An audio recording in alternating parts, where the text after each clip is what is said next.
اچھا جی، السلام علیکم. یہاں پشاور سے آصف صاحب ہمارے ساتھ موجود ہیں. سر آپ بارش میں یہاں پہ آئے ہیں, پشاور سے آئے ہیں, تو ایسی کیا چیز ہے جو آپ کو یہاں پہ خان صاحب کے پیچھے یہاں تک لے آئی ہے؟ یہ تو خان صاحب سے ہماری محبت ہے, خاص کر خیبر پختونخوا کی.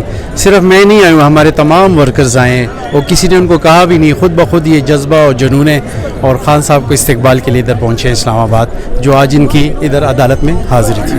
پورا پاکستان جو تو عمران خان کے ساتھ کھڑا ہے, لیکن پشاور کے اور کے پی کے کی اپنی مثال ہے. بالکل, کے پی کے پہلے بھی خان صاحب کا تھا, اب بھی ہے, انشاءاللہ آئندہ بھی رہے گا, اور یہ ان کی خان صاحب سے خصوصی محبت ہے. جی خان صاحب اگر حکم دیتے ہیں تو پشاور تیار ہے گرفتاریوں کے لیے؟ بالکل, انشاءاللہ. خان صاحب پہ پہلے بھی حملہ ہوا. ہم تو گئے تھے گرفتاری دینے کے لیے, ہمیں گرفتار نہیں کیا گیا جی. ہم تو, ہمارے لیے گرفتاری کوئی نئی بات نہیں ہے جی. خان صاحب حکم کرے گا تو ہم انشاءاللہ سب کچھ کریں گے جی. انشاءاللہ جی, انشاءاللہ. آپ نے دیکھا ہوگا انہوں نے مختلف حربے استعمال کیے ہیں, پی ٹی ایم والوں نے مختلف اعلانات بھی کیے تھے, پھر جب ہم گرفتاری دینے گئے وہ پیچھے ہٹ گئے تھے. ٹھیک ہے, thank you so much sir.